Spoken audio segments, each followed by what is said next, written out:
Boa noite, meus queridos irmãos. Fiquei muito alegre de ver o nosso irmão Alas estreando aqui na direção de culto. Ele me pediu essa semana o esboço. Eu pensei, você vai dirigir o culto? Não, pastor.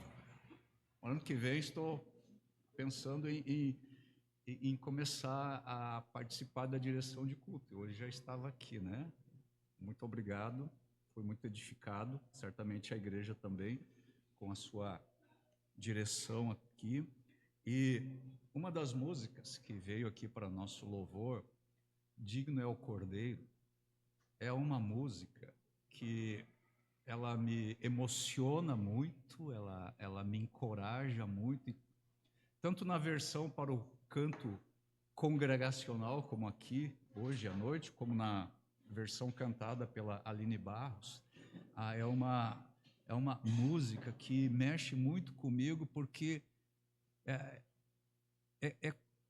eu consigo vislumbrar um pouco o Cordeiro que foi morto, mas que ressuscitou e que está à direita do Pai, e eu consigo vislumbrar um pouco a sala do trono, e eu consigo perceber essa soberania,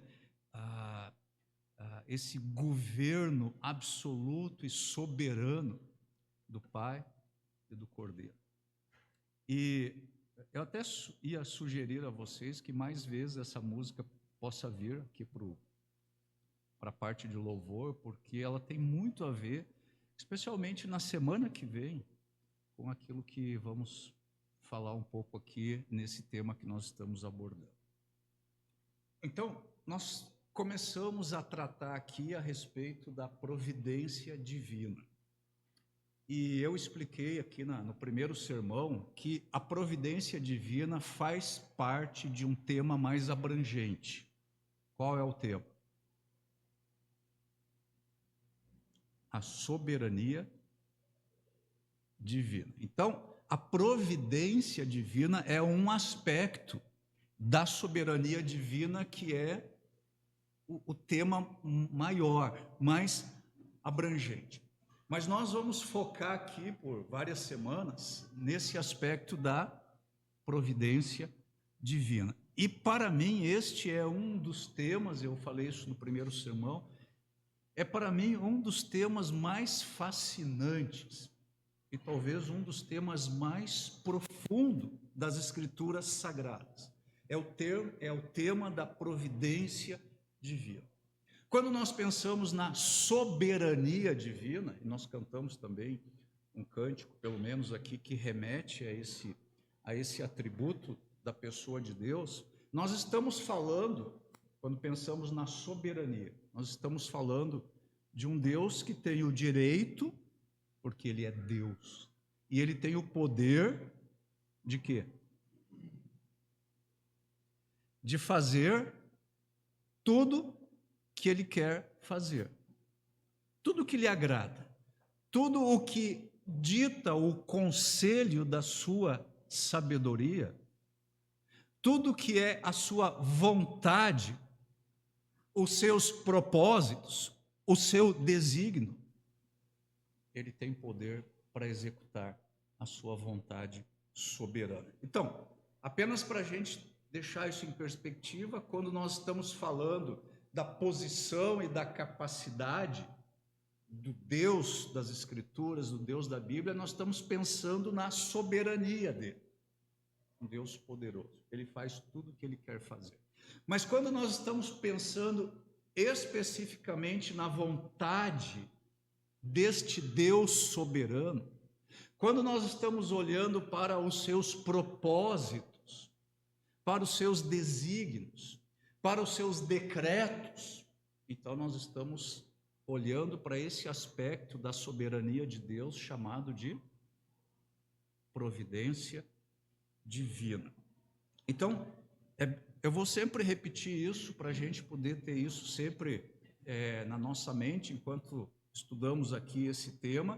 Soberania é o tema maior, é o direito e o poder que Deus tem para fazer tudo o que Ele quer fazer. Quando nós estamos falando da vontade soberana de Deus, nós estamos falando da sua providência. Então, o nosso Deus é um Deus soberano, mas ele também é um Deus providente. Significa isso? Significa que ele tem uma vontade. O que seria esse Deus se ele só tivesse poder para fazer tudo o que ele quer fazer? Ele tem poder para fazer tudo o que ele quer fazer, mas não vamos ser ingênuos. Ele tem uma vontade. E ele executa a sua vontade através da sua soberania. Ele tem propósitos, ele tem objetivos, ele tem planos, ele tem um plano que foi concebido na eternidade passada, quando nem existia mundo. Diz o apóstolo Paulo lá em Efésios, capítulo 1, antes da criação do mundo, já existia uma vontade soberana, já existia um desígnio. Toda a soberania de Deus, todo o poder que Deus tem, toda a sua capacidade divina é utilizada para o cumprimento da sua vontade soberana. Ok. Acho que esses pensamentos estão bem estabelecidos aqui.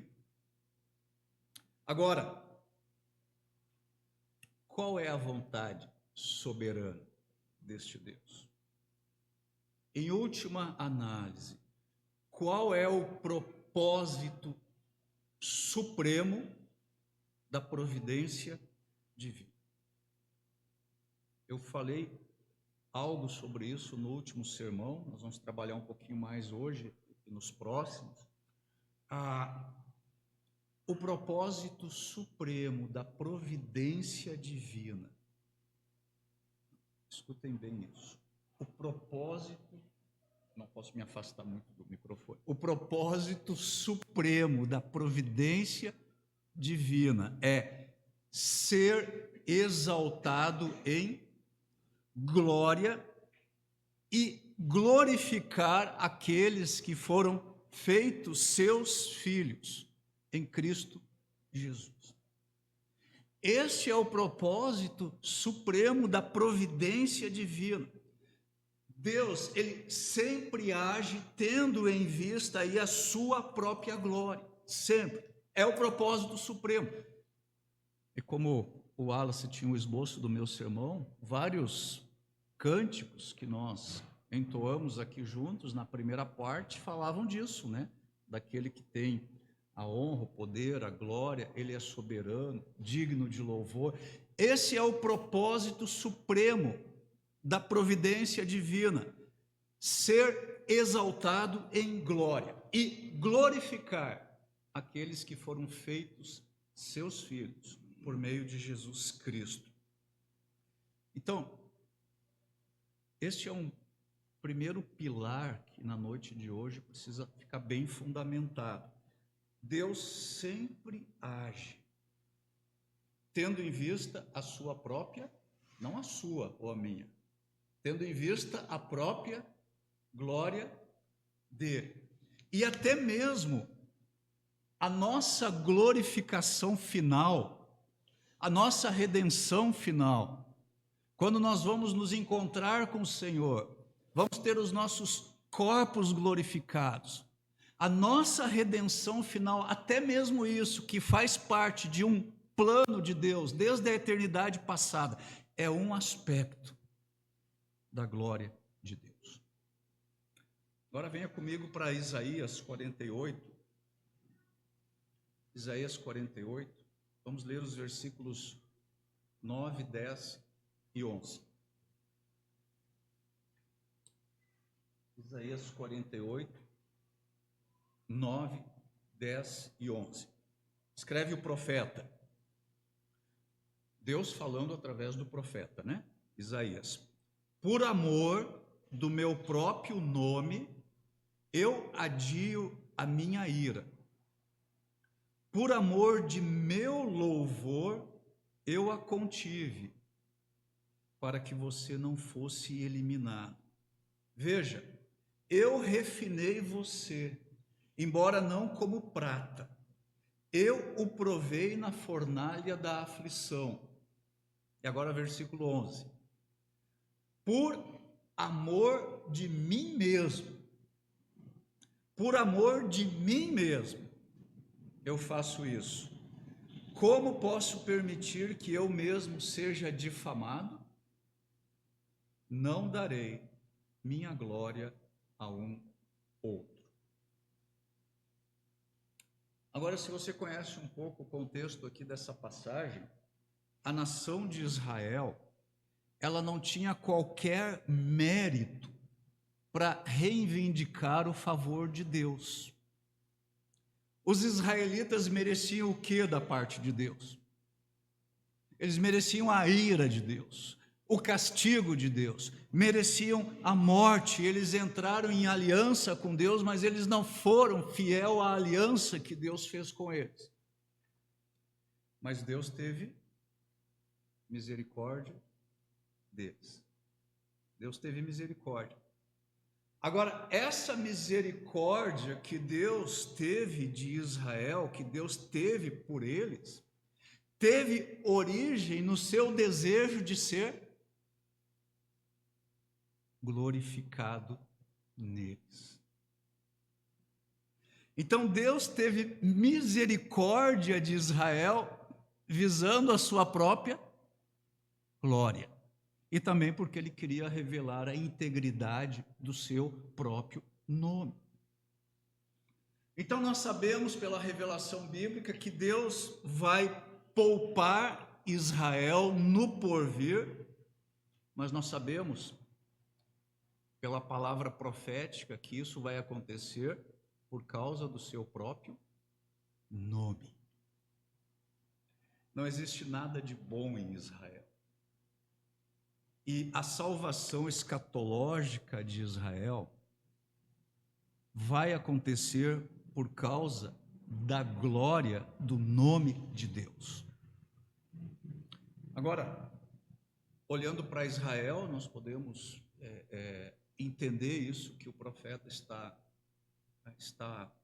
que Deus está falando aqui através do profeta, mas se olharmos para as nossas vidas, Deus, ele glorifica-se a si mesmo ao salvar Israel.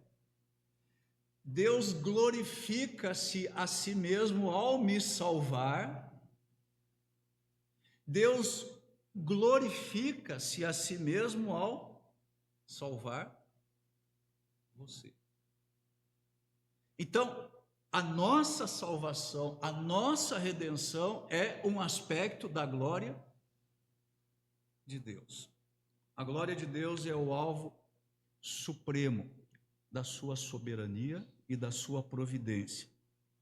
E para enfatizar bem esse pensamento aqui, o motivo mais profundo do coração de Deus é a sua própria glória. Não sou eu, não é você. Tudo o que Deus faz tem como alvo supremo a sua própria glória. E até mesmo a compaixão permanente que ele tem pelos pecadores. Isso também é um aspecto da sua própria glória. Agora, os pecadores, de modo geral, não aceitam essa autoglorificação de Deus. O ser humano não aceita isso. Por que o ser humano não aceita que Deus faz todas as coisas para a sua própria glória? Ele não aceita porque o ser humano quer ser glorificado. Lembra que Deus disse ali em Isaías 48, a minha glória eu não darei a outro. Mas o ser humano, ele quer ser glorificado. Na verdade, o ser humano, ele quer ser como Deus. Agora, isso é novo? Onde começou isso? Começou lá no Éden. O que a serpente disse para Eva: se vocês comerem do fruto, vocês serão como Deus. Só que não. Então, na verdade, o homem, ele quer ser como Deus. Isso já teve início lá com Adão e Eva. Nós gostamos de ser louvados. Nós amamos ser exaltados. O homem, ele busca a sua própria glória. Agora, isso também acontece entre os crentes. Lembra que Paulo precisou exortar os crentes lá da igreja de Filipos? Ele disse o seguinte, Filipenses 2:3. Filipenses 2:3.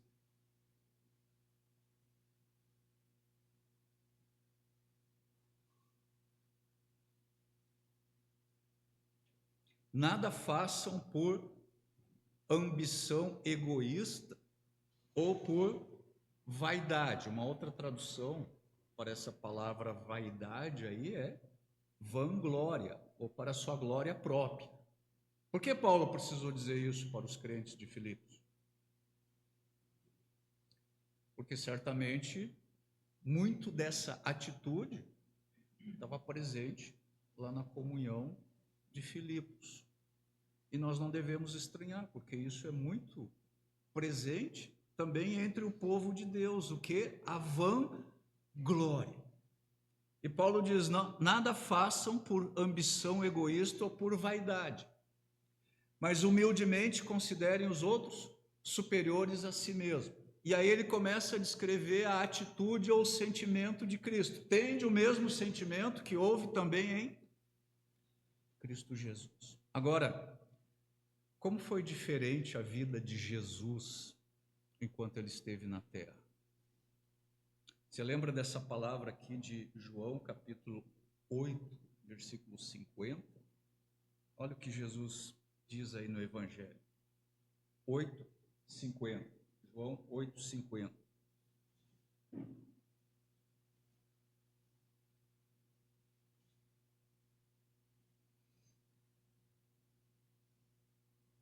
Ele diz, não estou buscando glória para mim mesmo, mas há quem a busque e julgue. E todo o ministério terreno de Cristo foi revelar a glória do Pai. Ele disse isso na oração sumo sacerdotal, lá em João 17, eu revelei a tua glória. Eu não estou buscando a glória para mim mesmo. O homem adora a autoexaltação egoísta e presunçosa, e então ele resiste profundamente à ideia de Deus buscar a sua própria glória. Agora, em toda essa discussão aqui, existe uma pergunta que nós precisamos fazer. E nós temos que associar isso ao tema que nós estamos tratando aqui, providência divina. Se o motivo mais profundo do coração de Deus é qual? A sua própria glória. Se esse é o motivo mais profundo do coração de Deus, se ele usa toda a sua soberania e toda a sua providência para atingir esse propósito de ser glorificado, se o agir contínuo de Deus através de toda a história tem a ver com a sua própria glória, se tudo isso é verdade, e se o desejo do coração de Deus de ser glorificado não é uma ambição egoísta de Deus, não é uma deficiência moral divina, uma pergunta que a gente precisa fazer é o seguinte: de que forma este propósito de Deus, esse propósito supremo, de Ele buscar a sua própria glória, de que forma isso pode ser benéfico para toda a criação, para todo o universo e para o seu povo?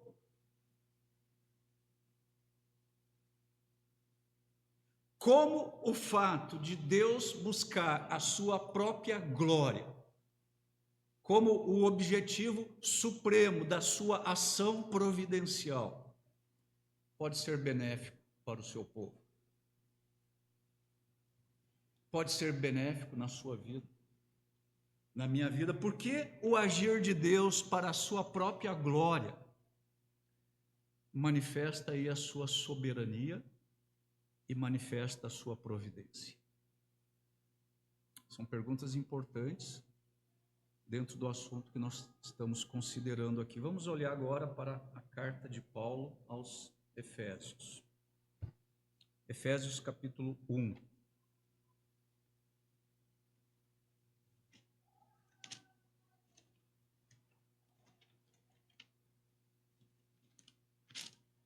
Efésios 1, nós vamos ler os versículos 3 a 14.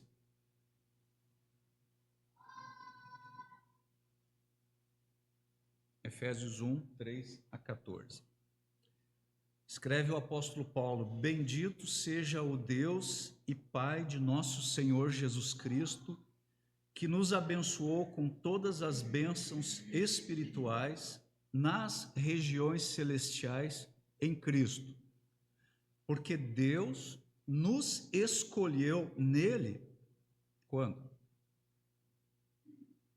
Antes da criação do mundo, para sermos santos e irrepreensíveis em sua presença. Em amor nos predestinou para sermos adotados como filhos. Quando? Antes da criação do mundo. Por meio de Jesus Cristo, conforme o bom propósito da sua vontade, para o louvor da sua gloriosa graça, no qual nos deu gratuitamente no amado. Nele temos a redenção por meio de seu sangue, o perdão dos pecados, de acordo com as riquezas da graça de Deus, a qual ele derramou sobre nós com toda sabedoria e entendimento, e nos revelou o mistério da sua vontade, de acordo com o seu bom propósito, que ele estabeleceu em Cristo. Isto é, de fazer convergir em Cristo todas as coisas celestiais ou terrenas na dispensação da plenitude dos tempos. Nele fomos também escolhidos, tendo sido predestinados conforme o plano daquele que faz todas as coisas, segundo o propósito da sua vontade, a fim de que nós, os que primeiro esperamos em Cristo, sejamos para o louvor da sua glória. Quando vocês ouviram e creram na palavra da verdade, o evangelho que os salvou, vocês foram selados em Cristo com o Espírito Santo da promessa, que é a garantia da nossa herança até a redenção daqueles que pertencem a Deus para o louvor da sua glória. Agora, essa passagem de Efésios, ela é uma passagem bastante difícil. Talvez é uma das passagens eclesiológicas mais difíceis do Novo Testamento. E no original, aqui a gente tem essa passagem separada em vários versículos, com vírgulas, com ponto, e foi arrumado assim na edição do Novo Testamento. Mas no texto original, isso aqui é um parágrafo só. Imagina, um parágrafo desse tamanho. Começa ali em bendito seja Deus e termina lá para o louvor da sua glória. E é um parágrafo só. E não tem vírgulas. É bastante difícil. E há coisas muito profundas aqui que são reveladas. Há um mistério da vontade de Deus que é revelado aqui nessa passagem. E nessa passagem aqui, por assim dizer, o apóstolo Paulo, ele abre para nós a cortina da eternidade passada. E ele fala aí sobre um ato soberano e providencial de Deus. E ele diz aí para a gente, ele escolheu um povo para si mesmo, antes da criação do mundo. Ele mostra aqui que havia um plano salvífico, um plano de redenção antes da fundação do mundo. um plano segundo o qual, por meio de Jesus Cristo, os eleitos, eles receberiam a adoção de filhos. Foram escolhidos na eternidade passada. Já pensou desse ponto de vista? Você que é um crente em Jesus, um santo, um eleito, a sua escolha se deu através de um ato soberano e providencial de Deus antes da criação do mundo. Não havia mundo, não havia você. Fomos escolhidos na eternidade passada para sermos santos e irrepreensíveis na presença de Deus. Paulo continua: nós somos predestinados a sermos adotados como filhos. E todo este ato soberano e providencial, agora vocês já entendem, né, os dois conceitos. Todo este ato de um Deus todo-poderoso e que pode fazer tudo o que Ele quer fazer, e todo este ato providencial que corresponde a essa eleição, a essa escolha, a essa predestinação bem pensada pelo conselho da vontade de Deus, todo este ato de criação, todo este ato de salvação tinha um propósito supremo. Qual era esse propósito? Pelo escrito de Paulo aqui: o louvor da glória de Deus. E nós vemos isso aí em 3 passagens deste parágrafo. Nós vemos isso aí no versículo 6. Para o louvor da sua gloriosa graça, a qual nos deu gratuitamente no amado. Versículo 12.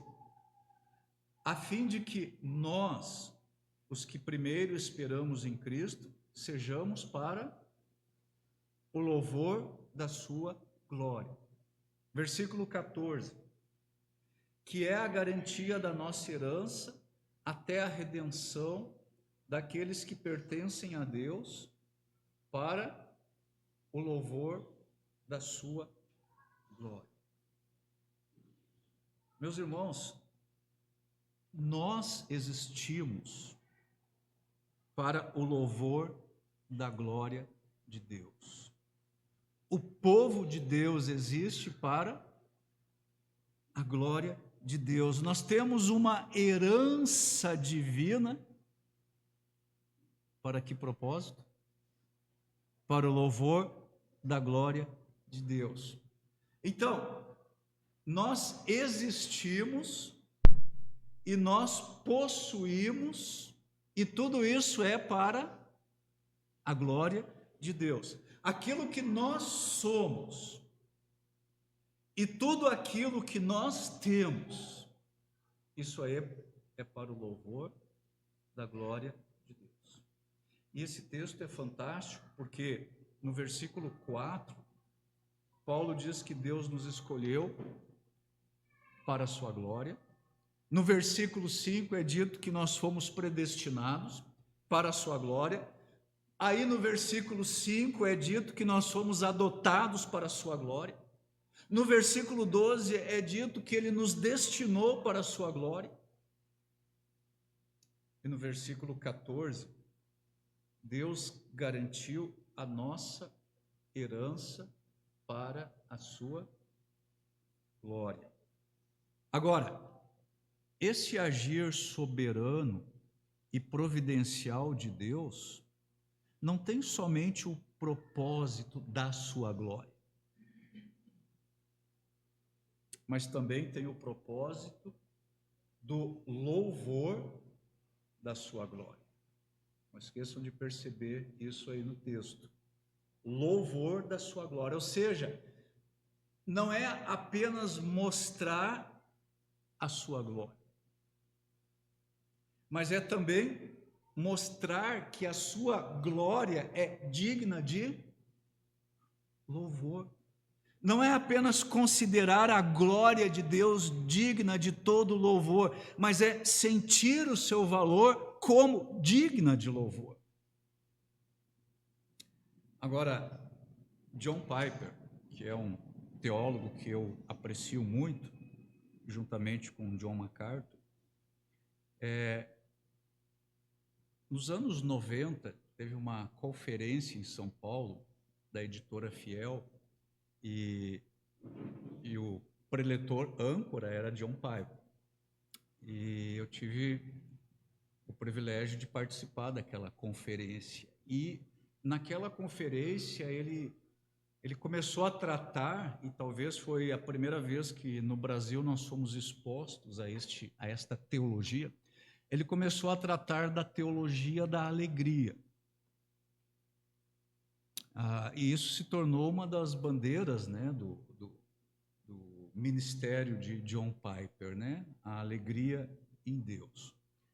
E ele começou aquela conferência dizendo para a gente, e essa é uma frase que se tornou uma frase do John Piper, característica dele, né?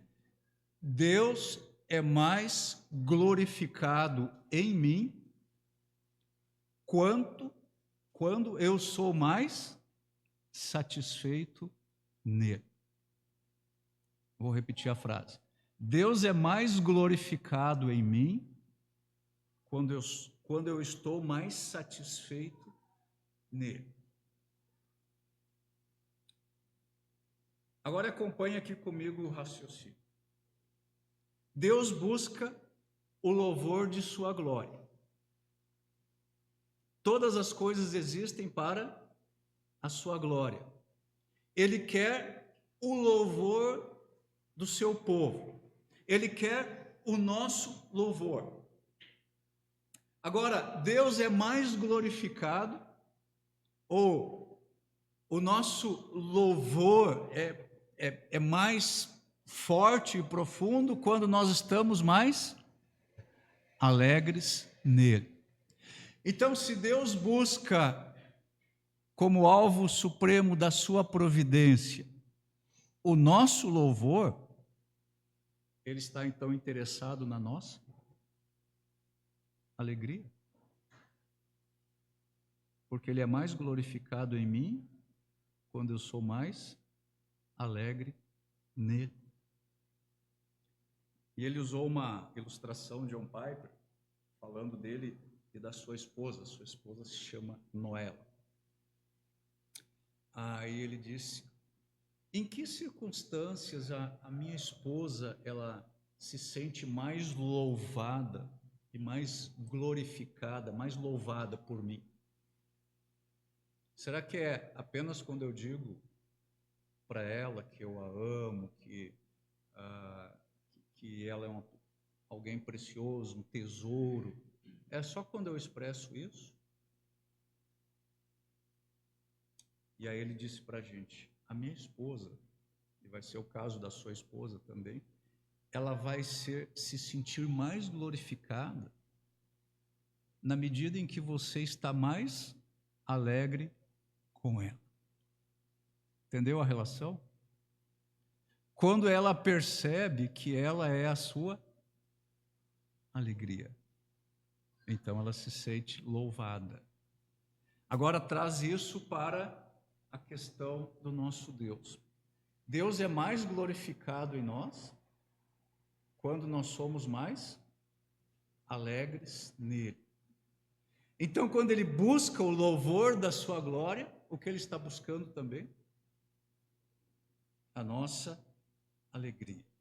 O louvor que agrada a Deus, o perfeito louvor, é um louvor que envolve uma alegria e uma satisfação real. Irmãos, o louvor de um coração indiferente para com Deus vale alguma coisa? Não vale nada. Tudo isso para dizer o seguinte: a busca de Deus por nosso louvor para a sua glória é a busca pela consumação de nossa alegria nessa glória.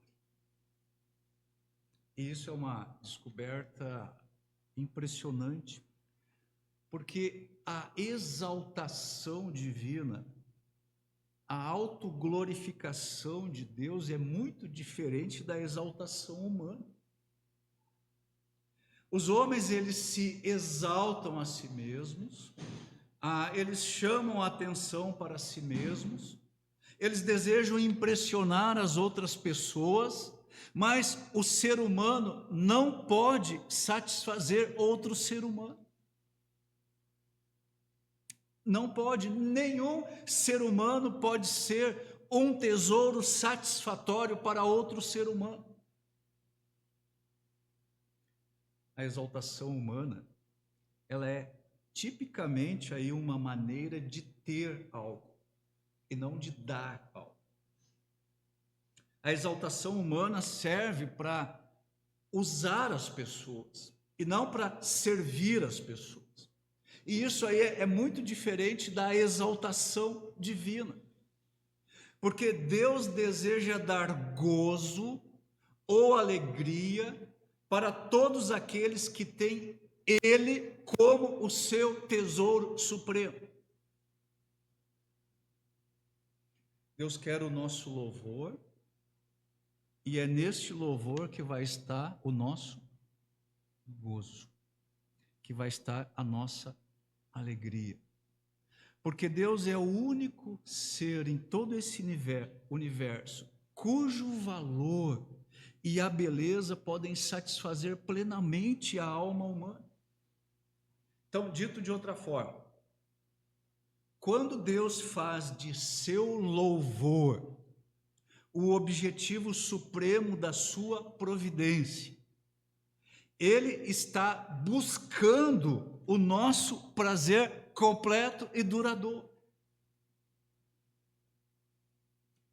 O propósito de Deus, desde a eternidade passada, sempre foi a grandeza de seu nome, para a felicidade de seu povo, um povo indigno. Mais uma vez aqui a passagem de Efésios 1:11. Efésios 1:11.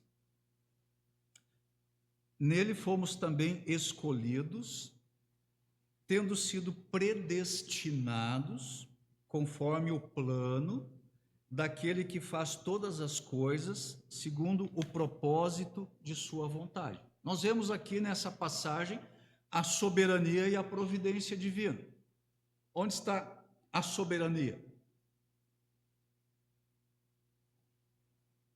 Ele é um Deus que faz todas as coisas. Tudo que Ele quer fazer, Ele faz. Tudo que lhe agrada, Ele faz. E ninguém pode impedir Ele. Isso é a sua soberania. Agora, Ele faz todas as coisas conforme o plano. Tudo que acontece, irmãos, e eu vou falar isso com muita responsabilidade, porque eu sei que podem surgir muitos pensamentos secundários a esse pensamento aqui. Tudo o que acontece nas nossas vidas é, de algum modo, resultado da vontade de Deus. Vocês lembram da história de José e seus irmãos? O que os irmãos de José intentaram contra José? Gênesis 50:20. Põe aí na tela, por favor. Gênesis 50:20. José se revelando aos seus irmãos. Olha, isso aqui é o Romanos 8:28, tá, do Novo Testamento. Vocês planejaram o mal contra mim, mas Deus o planejou para o bem, para que a vida de um numeroso povo fosse salvo. Uma outra tradução diz assim: vocês intentaram o mal contra mim, mas Deus o transformou em bem. Deus não faz o mal, mas Ele usa o mal, inclusive, para que a sua vontade soberana seja executada.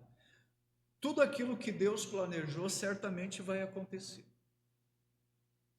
E esse versículo nos ensina que Deus tem um propósito, Efésios 1:11. Nos ensina que Deus tem um propósito, que Ele é soberano e fiel para executar este propósito. Pode colocar aí o 1:11 novamente.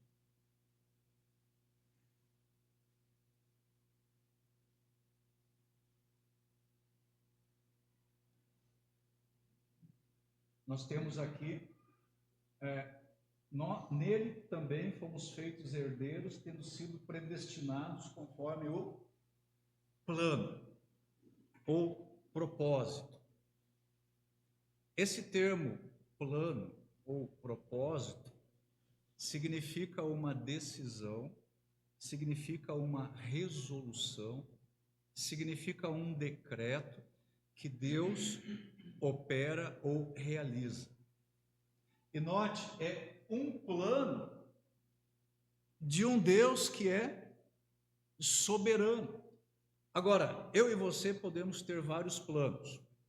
Nem sempre nós conseguimos executar os nossos planos, né? Nem sempre conseguimos levar a termo os nossos planos. Você acha que um plano desse Deus todo soberano pode acabar na gaveta ou na lata do lixo?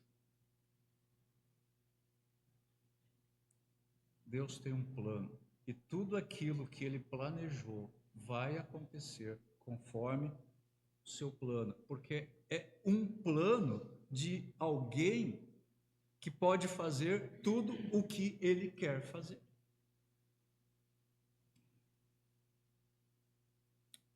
Versículo 10, por favor, coloca aí.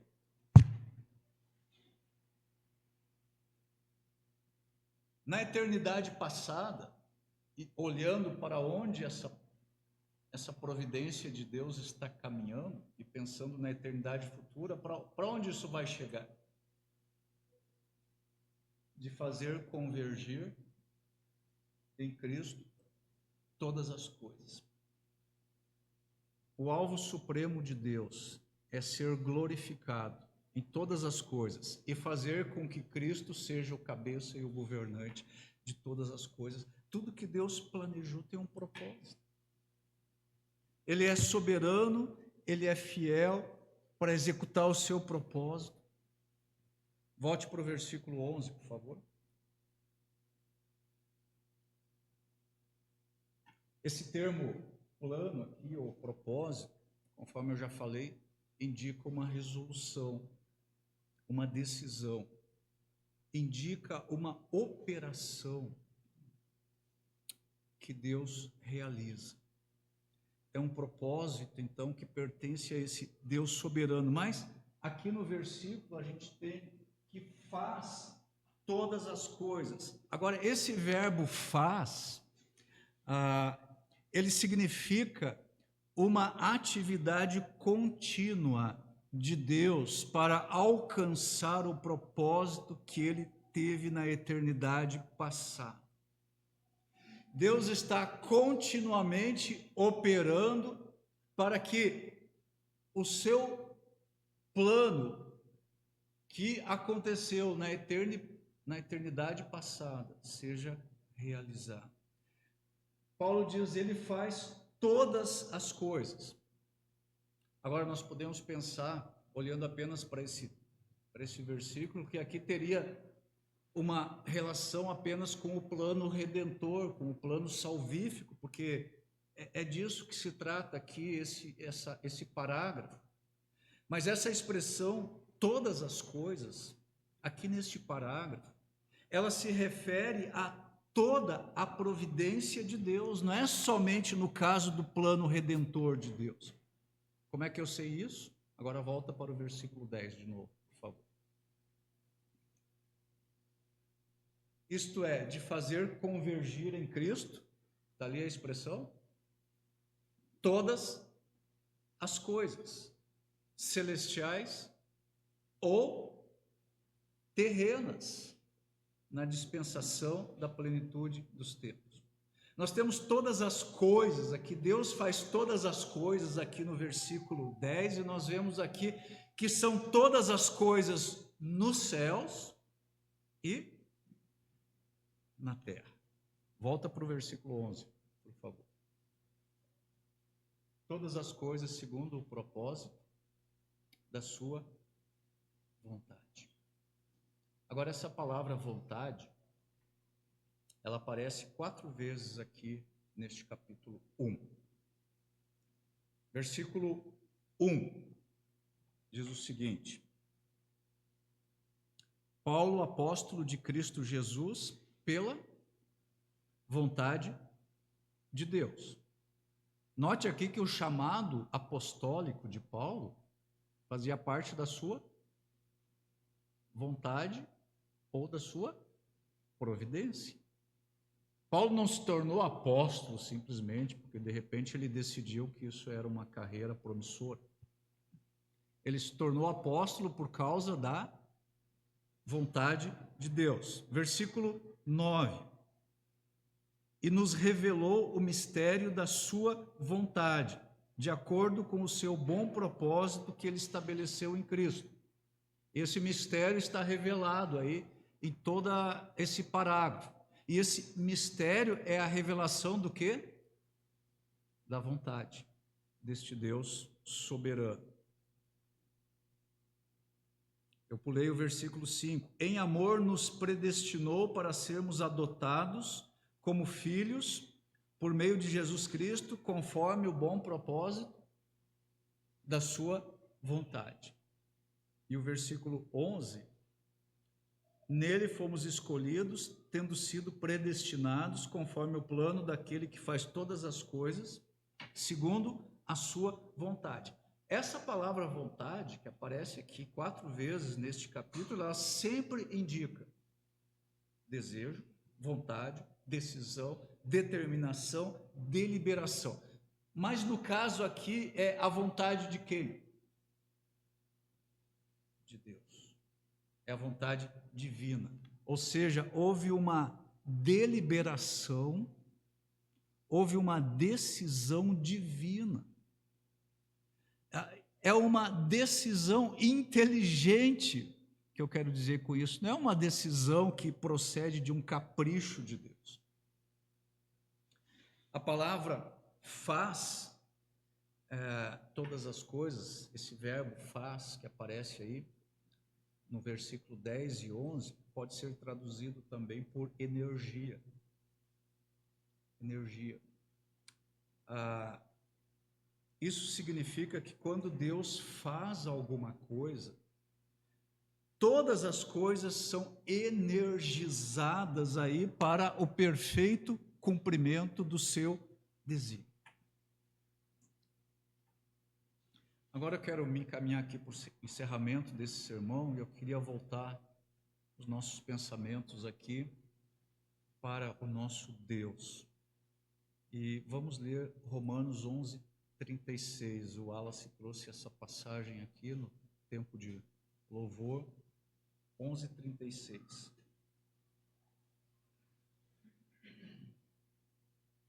Pois dele, por ele e para ele são todas as coisas. A ele seja a glória para sempre. Amém. No texto lá de Efésios capítulo 1, como eu falei aqui, o apóstolo Paulo, ele abriu para nós essa cortina aí da eternidade passada, a existência de um povo escolhido antes da fundação do mundo, um povo eleito, um povo predestinado, um povo adotado e um povo tornado herdeiro de Deus. Não aconteceu por acaso. Não aconteceu por um capricho de Deus. Este povo, ele não brotou simplesmente ao longo da história da humanidade.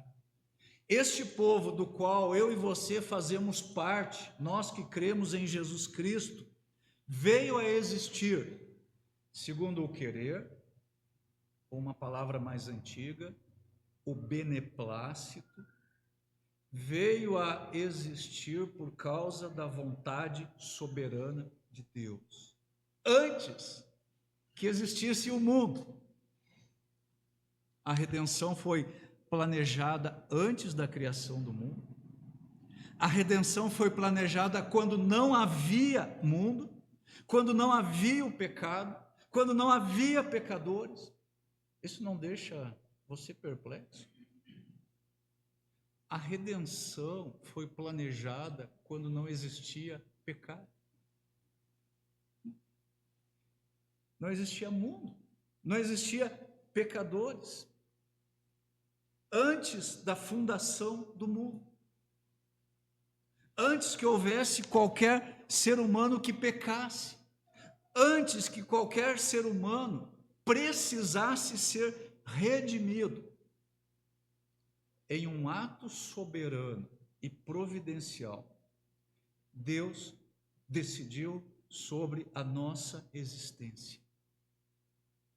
Deus soberanamente e providencialmente deliberou que o alvo da criação e o alvo da redenção seria para o louvor da glória da sua graça.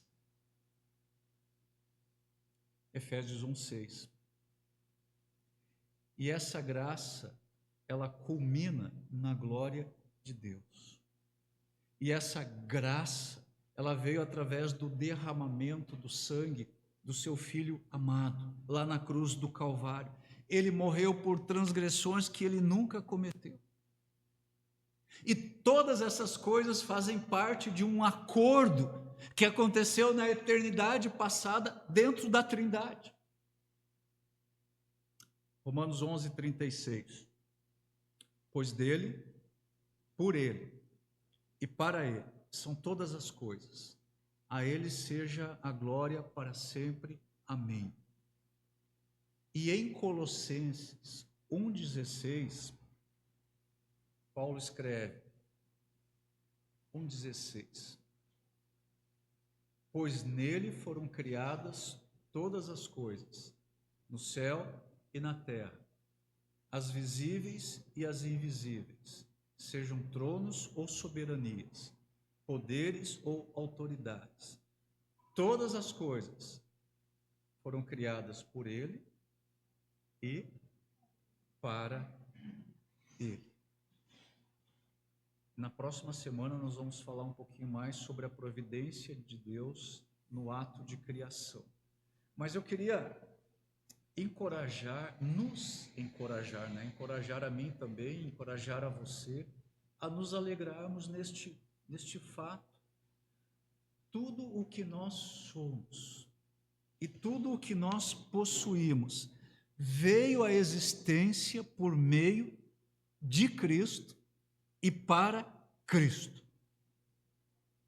Veio à existência pela soberania de Deus e pela providência de Deus. E tudo isso veio à existência para a glória de Deus. E eu encerro dizendo o seguinte: não existe maior alegria, não existe maior satisfação, não existe maior realização e não existe maior conclusão para as nossas vidas de que eu e você vivermos para aquilo para o qual nós fomos criados. Para o quê? Para o louvor da glória de Deus. Quando nós estamos existindo, nos movendo para o louvor da glória de Deus, você pode ter certeza que é exatamente nessa experiência que você vai encontrar a sua maior alegria, satisfação e realização. Vamos orar? Pai Celestial, obrigado por essa noite. Estamos aqui reunidos, Senhor, para reconhecer a Tua glória. O nosso louvor, Senhor, é imperfeito, mas nós queremos continuamente, Senhor, viver em adoração a Ti, louvando ao Senhor. Dá-nos, Senhor, essa compreensão de que nós fizemos parte de um plano grandioso, extraordinário, maravilhoso, que o Senhor concebeu antes da fundação do mundo, quando nós nem éramos um projeto ainda. Nós estamos aqui hoje, Senhor, no curso da história, no aqui e agora, nós estamos aqui, e nós podemos compreender que estamos aqui, somos o que somos, e temos essa salvação, porque nós fizemos parte, Senhor, deste plano.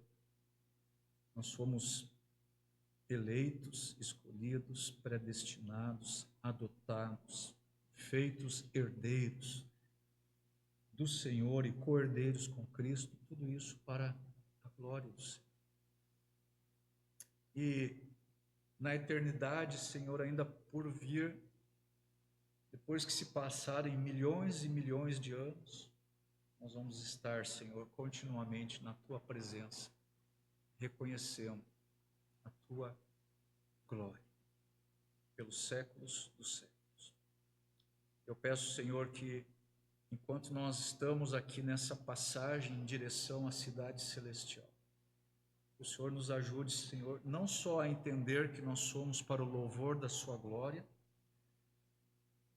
mas também, Senhor, que nós devemos viver para o louvor da Sua glória. E ajuda-nos, Senhor, nessa caminhada.